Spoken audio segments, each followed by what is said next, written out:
Hey, good morning, church. Good to be with you this morning. We're doing things differently this week, as we've been talking about the last few weeks. We're doing church just online, not meeting at Da Vinci High School, but today we're together in living rooms, in homes across the South Bay. And hopefully there are many of you gathered with other families today. Maybe you're sitting with somebody you're meeting for the first time.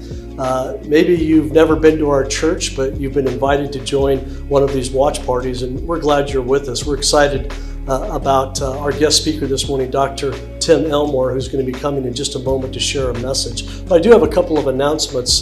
Next Saturday, our ladies are having their women's breakfast right here at the Ministry Center. That's on Saturday, March 25th, and that'll be at 9 o'clock in the morning. So ladies, make sure you get signed up for that. You can go to our website to do that. And then also preparing you to get ready for Easter, as Easter's coming right around the corner, April 9th. And we are working on a special service, and we want to ask you to begin to pray for people that maybe don't go to church, maybe they don't know the Lord, and this would be an opportunity to begin to pray for them and as well invite them to church. As you know, the number one reason why people don't come to church is because they don't get invited. So let's do a good job this season. Let's lean in and let's begin to invite people to come and be with us on Easter morning as we celebrate our risen Lord. Well, this morning, Dr. Tim Elmore is going to come and bring a message that I think is timely in what's going on in our nation. And he's really dealing with the subject of doubt in our faith, and even as we've been hurt in church and things. And so he's got a great message about leaning into those things that maybe we don't understand and helping us to understand them so that we can do a better job of being able to give a reason for the hope that we have in Jesus Christ. But before Dr. Elmore comes and speaks, we're going to take a moment and enter into worship. Let's worship the Lord.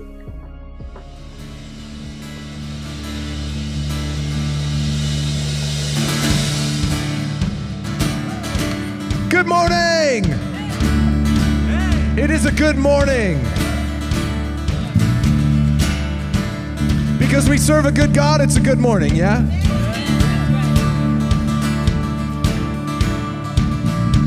Even if you've had a little bit of a bad morning, that turns around right now. Hey, if you're out there, come join us in here. Let's go!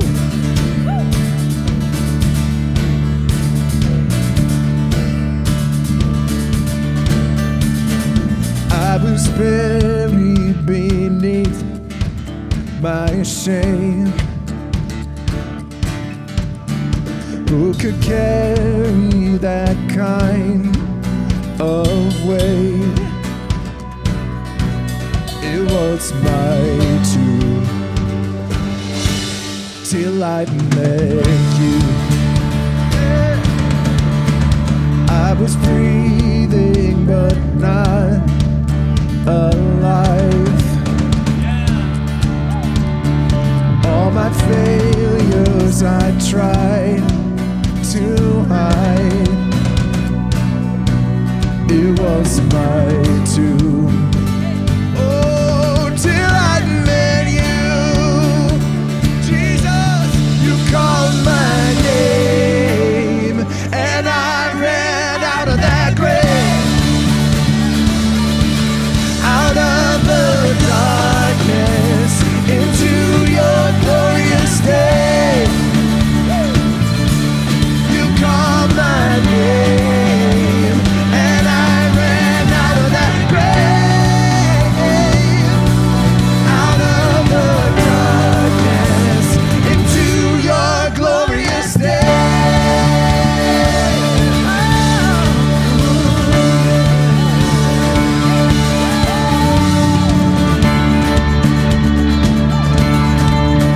Is it turning around now? Somebody say it's a good morning. It's a good morning. Your glorious day. Glorious day. Sing this. Now your mercy has saved my soul. Now your freedom is all that I know. The old may do.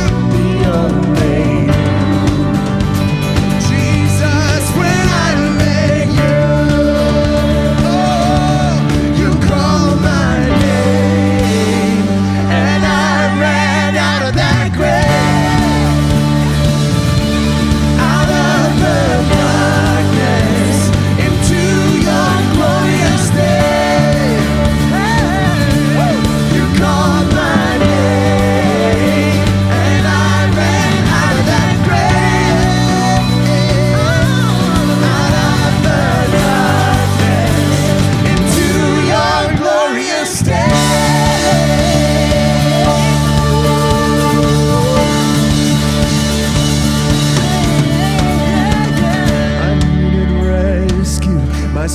is heavy.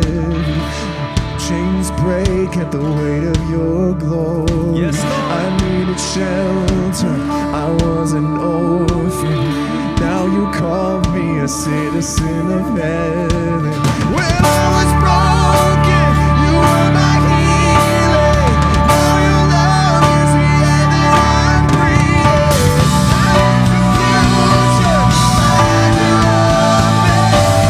You called my name. Come on. And I ran out of that grave.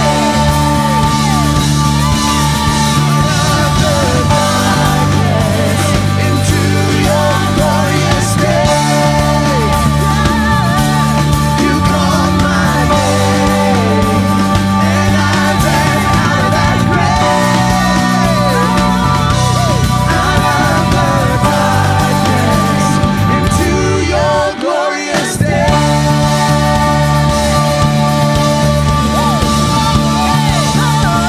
Into your glorious day. That's what I'm talking about.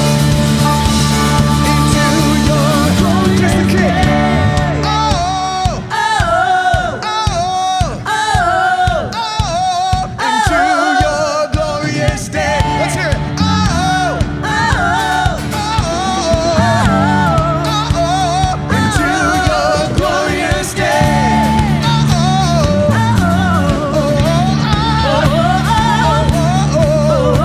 oh, glorious day.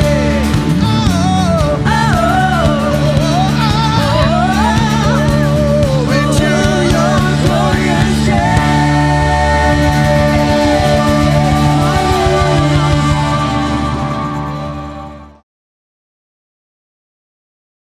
Hi, I'm Tim Elmore.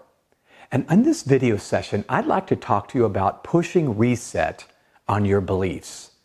How do we, in this crazy time in history, where science plays a role, superstition plays a role, artificial intelligence plays a role, how do we build a defensible and reasonable faith? Now, I want to start with a game. I think this will be a fun way to kick things off. I want to play a little game that I simply call Because I Said So. Question. Did you all grow up in a home where a mom or a dad or a grandparent would say something to you, something that you kind of questioned the legitimacy of, and all you got in response from them was, because I said so? You got no other explanation.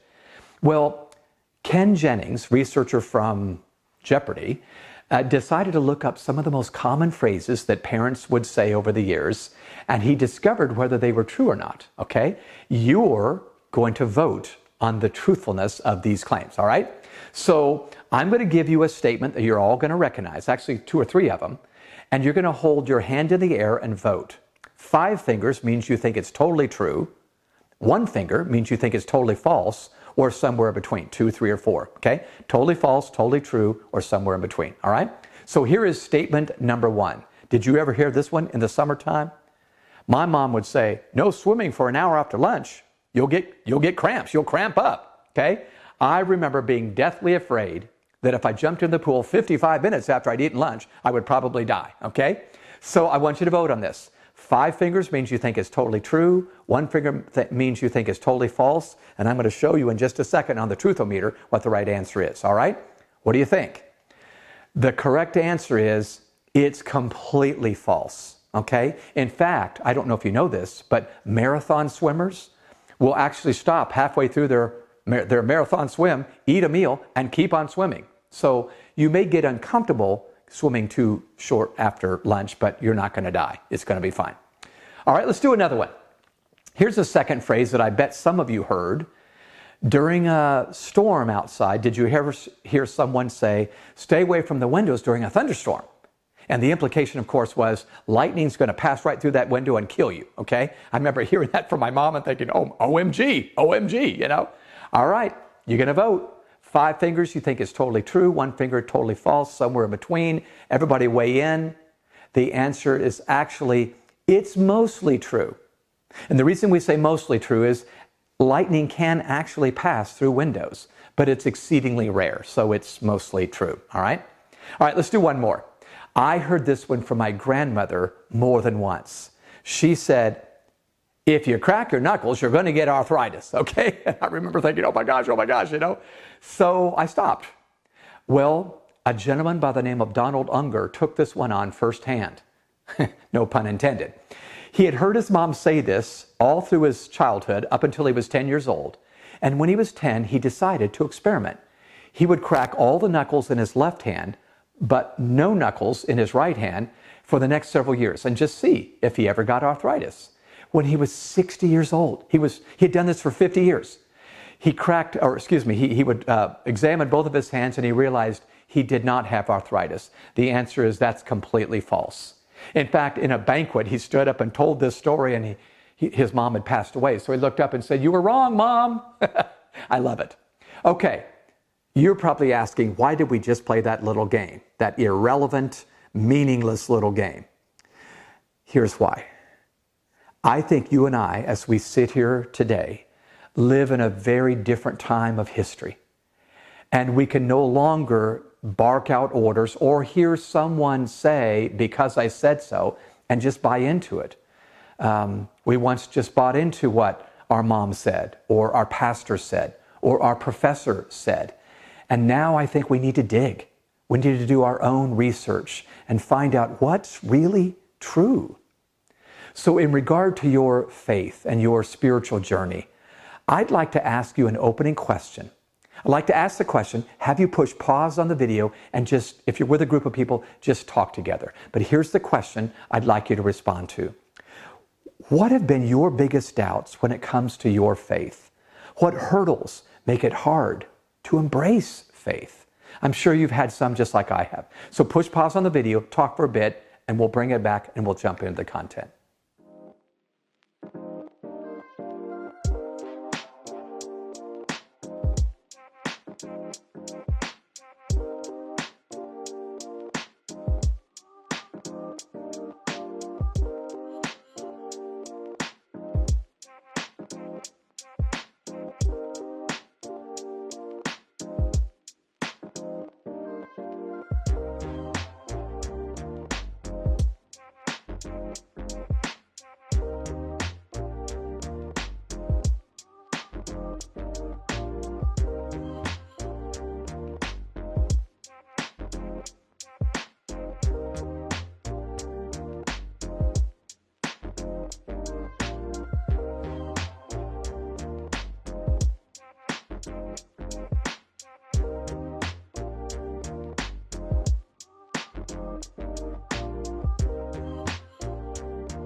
Okay, we're back. I'm hoping that you just had some good conversation.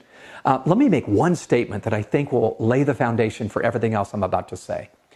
Very often we do have doubts. And very often I find that the doubts stem from a person rather than from God himself, whoever God is. In other words, we have church hurt. Someone or something in the past, in the midst of the church, hurt us. We left and we never came back. In fact, sometimes we walk away from God based on what a person did. That may make sense in terms of your feelings and emotions, but it doesn't make sense logically. In fact, let me give you an analogy. I know a couple that got married years ago. They did not have a good marriage. In fact, both of them had their faults, but she, the wife, was an addict. She was an alcoholic, and she was addicted to some actually illegal drugs as well as prescription drugs. She was an abusive mom. She had multiple affairs, and eventually she left the house. But when she left her husband and children, she kept his last name. And so as she made her way around the community and beyond, that name got a bad reputation. In fact, when the husband went out as a father and husband, no longer married to her, but he still had that name. He began to get a bad reputation. Do you see where I'm going with this? It would be wrong to fault him for that bad name when she gave it to him, in the same way that someone who might use the name Christian or whatever and do knucklehead things, we shouldn't blame God for what someone does in the name of God. It's their fault, not his fault. Do you follow what I'm saying? In fact, I would say if you're letting a hypocrite stand between you and God, the hypocrite must be closer to God than you are. I'm just saying, just saying. All right, so let's talk about pushing reset on your beliefs. Let me start with my story. I had to push reset on my faith. In fact, I remember growing up in a good home. I had a good mom and dad. We went to church, but I didn't come to faith because of the church. In fact, I often think it was despite the church. They were good people and they had good potluck dinners with good casseroles once a month, but I didn't come into a personal relationship with God thanks to the church. It was something that happened on the public school campus where I was a late teen. But I distinctly remember after saying yes and choosing to follow Jesus Christ, that I was laying on my bed alone in my room, staring up at the ceiling. And I began to wonder, just days after this decision to commit my life to following Jesus, I remember thinking, did I get duped into something? Is this whole thing a scam? Was I just in an emotional moment and I said yes to something that I shouldn't have said yes to because it's not really logical or scientific or there's no evidence for it? But that, thankfully, set me on a hunt. I began to search not only various world religions and different worldviews and different faiths around the world, I began to zero in on what I think was the crux of the issue that really clearly laid the groundwork for my current faith. Think with me for just a minute. Throughout history, people have struggled with a number of theological and spiritual issues. You might have these yourself right now. For instance, the problem of pain and suffering. If your God is so loving and kind, how could he allow such pain and suffering? Secondly, the problem of evil and injustice. If your God is so good and righteous, how could he allow such injustice? And then thirdly, and more recently, the problem of science and spirituality. If you buy into one, do you have to give up the other? Is there any way for science and spirituality can coexist? Well, I believe there is. And I believe that's what I'm walking in right now. I love and need science. In fact, I'm a type 1 diabetic. I need the medical science behind insulin and insulin pumps and syringes and glucose monitoring and all that stuff. I need it. But at the same time, I have an authentic faith that's built off of reason and defensible evidence that I want for you to have as well, if you don't already. So today, we're not going to look at all the issues, but we're going to examine one particular issue that may resolve most all of the others. And the issue I'd like to talk about is not the teachings of anyone, Jesus, Buddha, Muhammad, Confucius. I want to look at the person of Jesus. So this person that we all know lived some 2,000 years ago made quite an impact on the world. Whether you buy into what he said or not, whether you follow him or not, you would agree, my gosh, 1/4 of the world claims to be a Christian. And because of that, I think it's deserving of examining who was he and what did he do? Not what did he say as much as what did he do? So the two looming questions that surround the person of Jesus are these. One, was he really the Son of God? That's the question of his identity, okay? Is he different than just a really good teacher? And two, did he really rise from the dead? And that's the question of his power. So was he the Son of God and did he rise from the dead? Now it's important to note, and I think I'd like to spark a conversation about this, no other person that we take seriously ever claimed to be God except for Jesus. Now, right now, as we sit here today, 2,000 people around the country claim to be Christ, but they're usually in mental institutions, okay? Nobody takes them seriously.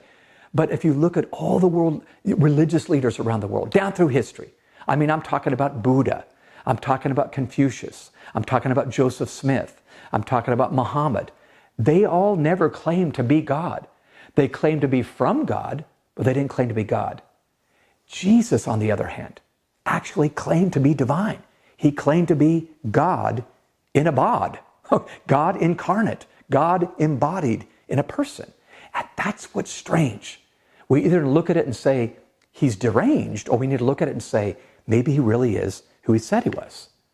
All the other leaders sought forgiveness. Jesus forgave. Muhammad, for instance, actually sought forgiveness for his own sins and never claimed to rise from the dead. Jesus did. Not Buddha, not Confucius, not the others. And by the way, all of them had great teachings. The teachings are not at issue. There's great overlap in what all these religious leaders taught. There's kernels of truth in what they all taught. So you don't have to scrap everything. But the person of Jesus and following who he is, identity, and what he did, resurrection, seems to set him in a different place. So having said that, let's look at this claim. Was he the Son of God? And did he really rise from the dead? Well, at this point, we're kind of forced into a dichotomy. You know what a dichotomy is? You got one or two options.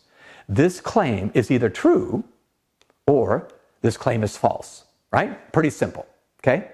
Now, if we think it's true, we can stop right here. You can turn off the video, and the rest of your discussion ought to be, oh my gosh, what are the implications of believing that he really is God?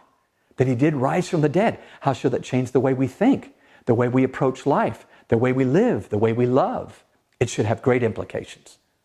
But let's say for a minute it's not true. Let's imagine for a minute that this claim is false. Let's look at the other side of the coin. Well, if it's false, we're forced into another dichotomy at this point, okay? If we imagine that the claim is false, that Jesus is the Son of God risen from the dead, but it's not true, the two options we have now are it was false and the writers of this gospel knew it was false, or, stay with me, it was false and they didn't know it, okay? Does that make sense? False and they knew it, okay? In other words, they were completely trying to get people to buy into an idea that they knew all along was a big hoax. Or it was false and they were misled by somebody to believe this, all right? So let's look at both of these options, okay? Let's say for a minute that it was false and the writers knew it. You have to conclude then that it must have been some sort of a plot, because all of these 12 original apostles must have gotten together because they all had the same message. They had different angles on that message, but it was the same message. And then they were dispersed everywhere with this plot to preach that Jesus was God and risen from the dead, to see how they could do making converts. Evidently, they were trying to go out with this lie, but they wanted to make a killing as evangelists. They stopped the fishing, they stopped the other things they were doing, and they decided to make a killing as evangelists. Well, there's one major problem with this conclusion. It could be true, but it doesn't seem logical. You see, if this propaganda was taken out because they wanted to make a killing as evangelists, the problem was instead of making a killing, they were killed. All of the original 12 disciples were executed, were killed willingly for preaching this message. Look with me at the screen. Peter was crucified upside down. In fact, when they took him aside to execute him and nail him to a piece of wood, he said, I'm not suitable to die in the same way that my Savior died. And so they turned him upside down, and he died not only from being hung on a piece of wood, but from the blood rushing to his head. Matthew died by the sword. Andrew was crucified. James, the son of Alphaeus, was also crucified. Philip was crucified. Simon was crucified. Thaddeus was killed by arrows. James, the brother of Jesus, was stoned to death. Now, I want to double click on that. Think about this. James, the biological brother of Jesus, was stoned to death for believing that his brother was the Son of God. Now, early in Jesus' life, we read from history, James thought Jesus was a little loony. He thought he was deranged. You can imagine if your brother, as a teenager, thought he was God. I mean, imagine right now, if your brother or sister, if you have any siblings, came to you one day, you're a teen, she's a teen, he's a teen, and they go, listen, I know this is kind of weird, but you need to know something. I'm God. And at noon tomorrow, I want you to bow down and worship me, if you will. Thank you very much. You would go, this is weird. You'd think your sibling was an idiot, right? But James got to the point after the resurrection where he said, my brother is the Son of God, and was willing to stake his life on the line by being stoned to death. Thomas died from a spear thrust. Remember the same Thomas that we know as Doubting Thomas, he was the one that said, I just don't believe unless I see the nail prints in his hands. Later saw the nail prints and traveled the very furthest with the gospel. He went to India preaching that Christ had risen from the dead and died of a spear thrust. Interesting. Doubting Thomas stopped doubting. Number 10, Bartholomew was crucified. James, the son of Zebedee, was died by the sword. And then John was dipped in boiling oil 3 times, willingly. And after the 3rd time, when his body just wouldn't die, they ended up exiling him as an old man off to the island of Patmos, where he ended up writing the book of Revelation. Now, my big question, of course, is simply this. If it's all a lie, why die? I mean, wouldn't you think that the moment they were about to nail you to a piece of wood, you would say, oh, JK, just kidding.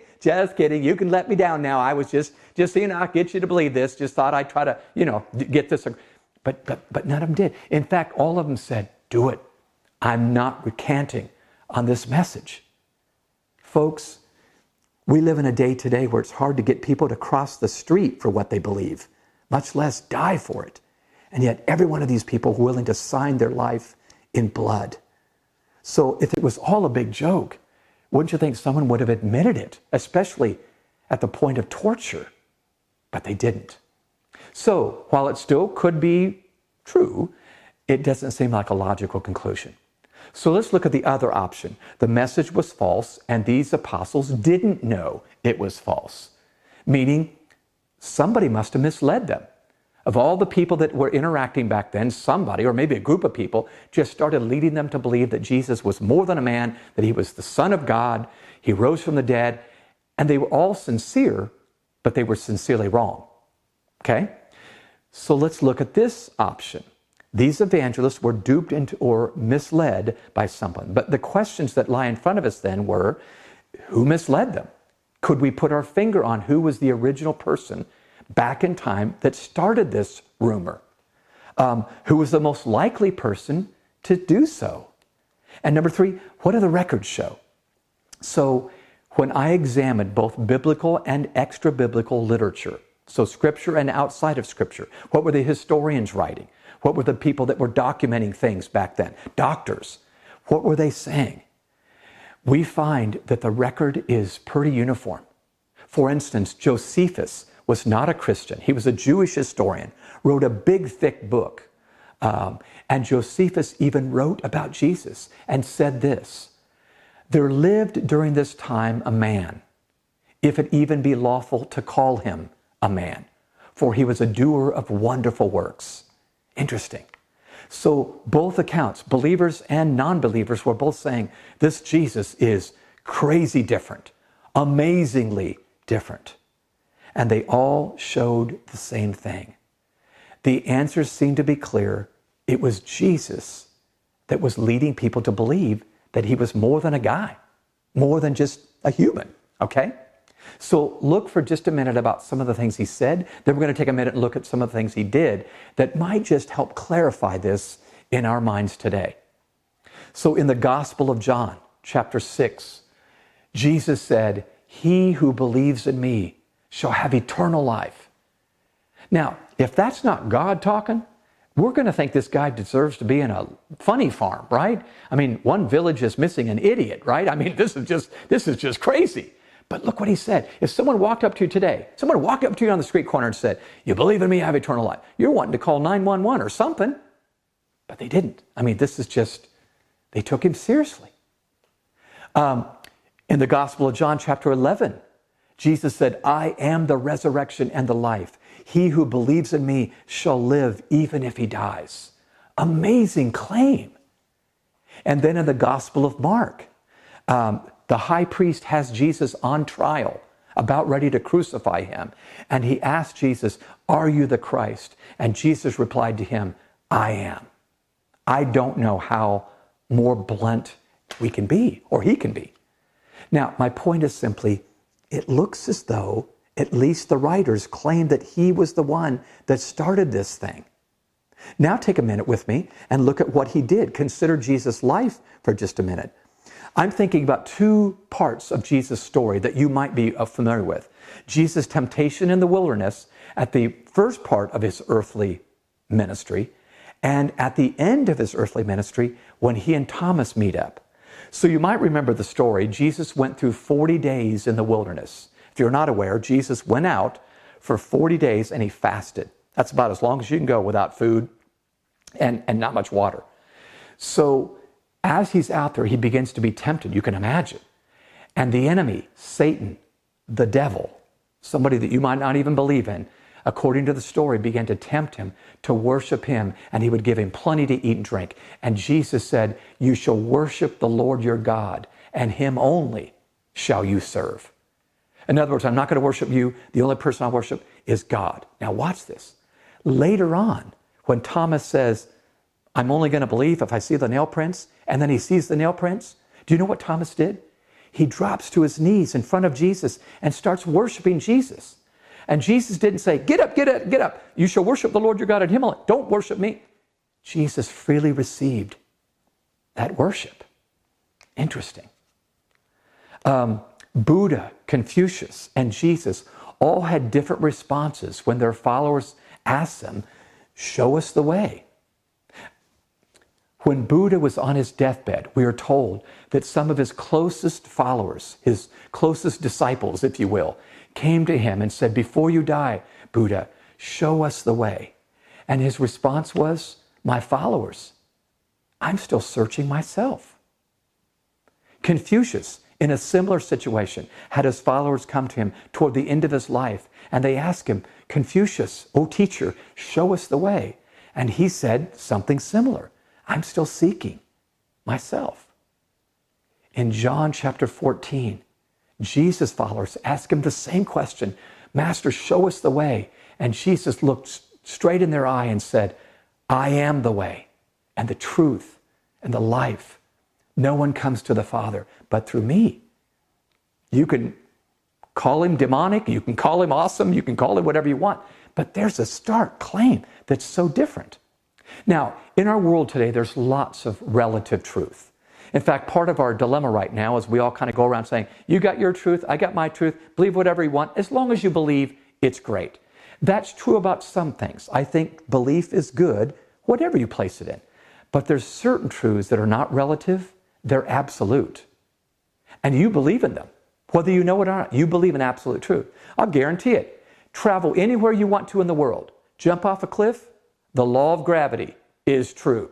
You can do it in Spain, you can do it in Singapore, you can do it in Ohio. Gravity works. It's an absolute truth. You would agree, right? When you were in school, you turned in a paper at second grade. If you put on your paper 4 plus 4 equals 7, your teacher's going to go, "Wrong." Now you could go, "Well, it's close." "Yeah, but it's wrong. 7 is close, 9 is close, 8's correct." And I'm simply saying, could it be that the truth about God is an absolute truth? Maybe. That, yeah, there's a lot of good teaching and beliefs and truths, but maybe 9 is close, 7 is close, but 8 is this person we're talking about. The correct answer, just like you're a person and I'm a person. Could God be a person that is omnipotent, all-powerful, omniscient, all-knowing, and omnipresent everywhere? I'm thinking maybe the evidence seems to point to the fact that it could be true. But the one conclusion we cannot draw about Jesus is that he's just a good man or he's just a good teacher. In fact, think with me what C.S. Lewis wrote, the great author and theologian and philosopher and historian. C.S. Lewis, of course, wrote the Chronicles of Narnia. Remember those fun stories? But listen to what C.S. Lewis said. I think it was brilliant. He summarized it this way. "A man who was merely a man and said the sort of things Jesus said would not be a great moral teacher. He would either be a lunatic on a level with a man who says he's a poached egg, or he would be the devil of hell. You must make your choice." I think you see what he's saying. He said these far out things that made the only option of calling him a great teacher impossible. So we're forced into logical conclusions. And as far as I'm concerned, there's really only 4 options to look at. And my goal today is take just a couple of minutes and see which one seems most logical to conclude. Option number 1, he was a liar. Jesus made these claims, but he was lying right through his teeth. 2, he's a lunatic, like I've already referred to. Jesus was not playing with a full deck, okay? 3, this whole thing is a legend. Folks made it up and they just started spreading around. It just stayed with us over 2,000 years. Or 4, he really is Lord. So let's take a moment and look at each one of these options real quick. Option number 1, he was a liar.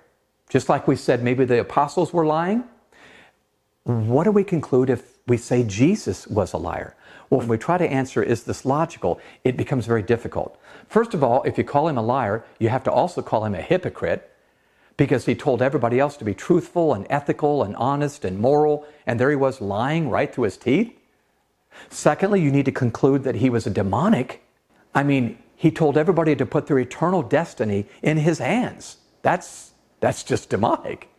And then finally, if you call him a liar, you'd have to call him a fool, because he too was willing to die for this truth. I mean, again, wouldn't you think if it was all a lie, before they put the nails in his hands, he'd say, oh, all a hoax, just kidding. But he didn't. Calling him a liar doesn't seem to be logical. The second one, is he a lunatic? I mean, that may be what you would think. But my question for you is, are you prepared to call Jesus a lunatic? It might be logical until you look at some of the evidence. There have been psychiatrists, MDs, who have looked at the life of Christ, the life of Jesus, and they have said to call him a man who suffers from delusions of grandeur, the 4 psychiatric disorders associated with delusions of grandeur, Jesus doesn't meet any of them. He meets context of turmoil and conflict with extreme peace. He is the opposite of a crazy man. In fact, quite the opposite. He's a man of peace. It just doesn't seem like the lunatic option is logical. So how about legend?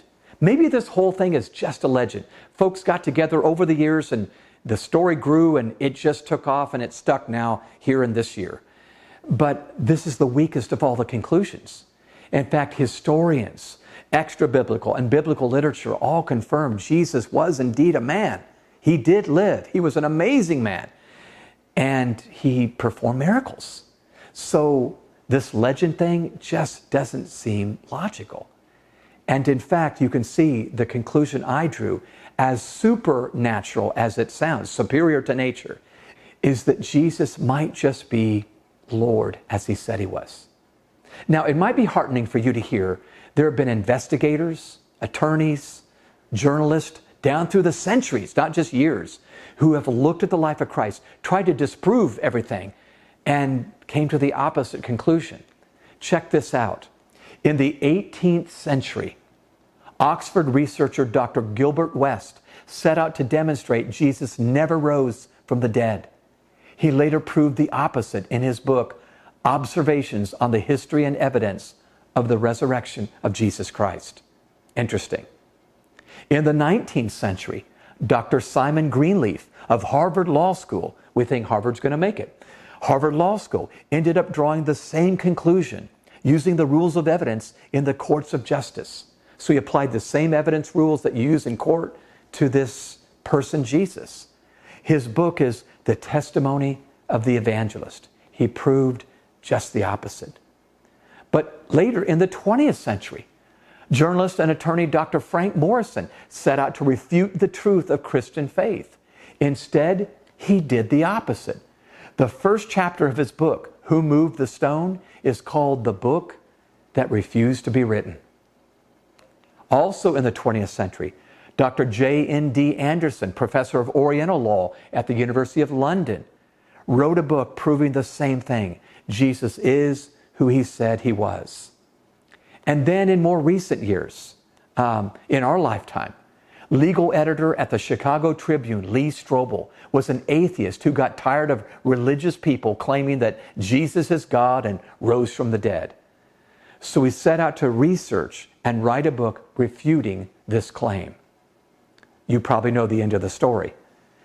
Lee not only determined Jesus is Lord and rose from the dead, he wrote a book called The Case for Christ. Lee quit his job and actually became a pastor. So I've been yakking at you for a long time, but the question now is in front of every one of us. What do we do with this? What do we do with this evidence? It's not scientific. You could think other things, you could believe other things, but it seems like the most reasonable, logical thing to conclude is maybe Jesus is the real deal. So there's a story I remember reading years and years and years ago that I think summarizes the big point I'm trying to make. There was a man who was quite a rebel in his earlier years. As a young man, he got addicted to drugs, both prescription drugs and illegal drugs. He smoked. He drank to the point of being an alcoholic. He lost his family. It was just his life was a mess. It was a mess. But about midlife, he began to see and embrace the claims of Christ. And he committed his life to following Jesus Christ. Well, it was a dramatic change, you can imagine. He returned to his family, and it wasn't all okay, but oh my gosh, did life transform in front of his very eyes. So on one particular day, he's out in this public park, and he just begins to open up a Bible and just share the good news, not the bad news. He wasn't an angry evangelist on the streets. He was a kind and compassionate man, just saying, I just want to encourage all of you to consider this great story of this person, Jesus. Well, a crowd gathers. They're all kind of listening because this man seems changed. They saw his life before downtown. Now he seemed totally different. But one particular man that stood in the crowd was a skeptic. He watched for a while, and then he started heckling this man who's speaking. You're dreaming, he said. This is all a big dream. You're just dreaming a big dream. Alluding to the fact that this whole thing seemed too good to be true. And he would shout that out every now and then as the speaker stopped, the transformed man, this heckler would say, this is all a dream, until he felt a tug on his pant leg. And when he looked down, there was a little girl, probably 6 years old. And looking up at this man, this little girl simply said, what do you mean?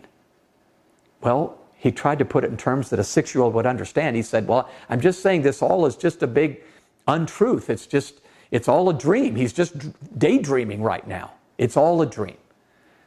Well, the little girl was quiet, and the heckler went back to heckling. But then this man felt a tug on his leg again. And this time when he looked down, this young girl looked up into his eyes and said, Mister, if it's all a big dream, please don't wake him up. That man is my dad. The transformation of a life is the greatest proof, at least for me, in my life. So I want to leave you with a question to talk over. This question, I think, might spark some great conversation, some great thinking if you have people around you, but here it is. Where are you on your spiritual journey? Thank you for letting me talk to you. I hope it's been helpful and relevant. Wow, I loved the message that Dr. Elmore brought this morning and the questions that he's given us to talk about. I want to invite you to take some time right now with your group and to lean into those conversations and to begin to talk about the things that maybe you're wrestling with and struggling with in your faith that can actually help others. And we also want to say thank you for all that you do for Bridge South Bay. Your generous giving has been so amazing for us, and we're able to do so many wonderful things in our community and abroad. And so we want to encourage you, if you're not someone who gives or tithes, this may be a time to begin to think, maybe it's time for me to start. You can give in a few different ways. You can text to 84321 to give, but you can also give online. Go to bridgesouthbay.com and you can click on the giving tab, and there it'll bring you into a place where you can give online. Thank you again for all that you're doing. If you need prayer for anything, please ask for prayer in your group, and that you can have those needs prayed over as well. Hey, just remember, we love you guys. We're so appreciative for you, and we hope this week is a great week. God bless you, and we'll see you next Sunday.